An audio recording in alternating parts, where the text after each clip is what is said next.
J'ai des jolies petites tasses à thé, mais elles sont trop... Je suis en 3e année d'études et en première année d'études, j'habitais à Lille aussi. Et j'habitais toute seule dans mon studio. Ma fille qui est là. Et ça manquait de sens pour moi quoi, d'aller me trouver juste un studio pour moi toute seule. Et je trouve que là, ça a beaucoup de sens ce projet-là parce que c'est des personnes âgées qui ont la place chez elles et qui ont envie d'accueillir quelqu'un et qui se mettent en lien avec des étudiants qui ont juste besoin d'un logement et qui sont ouverts à partager leur quotidien avec des personnes âgées.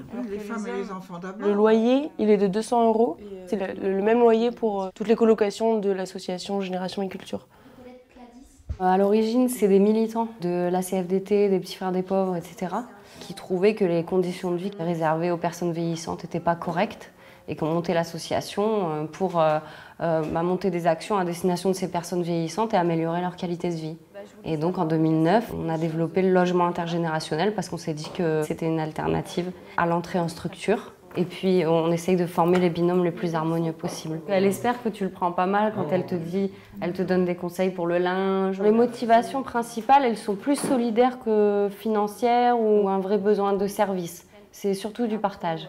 Et ça relie les gens. Je crois que ça lui ferait plaisir de faire ça avec quelqu'un. Ouais, j'aimerais bien, je pense que ça serait plus sympa. Moi, je trouve sympa qu'on brise un peu les préjugés. C'est-à-dire les personnes âgées qui pensent qu'un jeune est forcément mal dégourdi, et puis les jeunes qui nous disent qu'une personne âgée, c'est forcément quelqu'un qui bouge plus. Non. Nos hébergeurs, ils sont pour la plupart encore très actifs et ils ont envie justement de montrer que c'est pas parce qu'on vieillit qu'on perd son rôle dans la société. Je me dis que ça pouvait être éclat, mais je sais pas. C'est un peu comme ma fille, quoi, voilà. Je pense à... Je dis, où est-elle? Il pleut, etc. Languis et végète. Oui. Moi, j'ai pas envie de rester tout à fait seule. Nous nous offrons quelque chose d'agréable. Il faut quand même bien s'entendre. Vous savez, la cohabitation, c'est pas toujours facile. C'est pour ça que je prends beaucoup de précautions.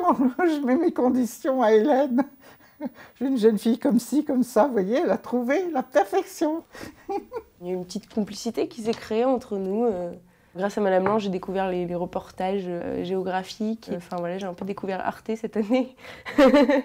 Mais c'est ça que j'aime bien aussi dans cette colocation, c'est que je ne ferais pas des choses que je ferais si j'étais en coloc avec d'autres étudiants comme moi. Et c'est ça qui me plaît.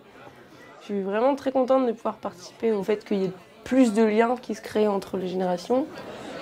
Il y a des jeunes qui vivent en maison de retraite, en structure collective. Notre nombre d'hébergeurs, il est environ de 40 personnes. Sur l'année prochaine, on aimerait faire une centaine de binômes. Je trouve que c'est important. Aujourd'hui, on regarde un peu tous ses pieds. Et pour moi, avec l'association, on se regarde un peu plus les uns les autres.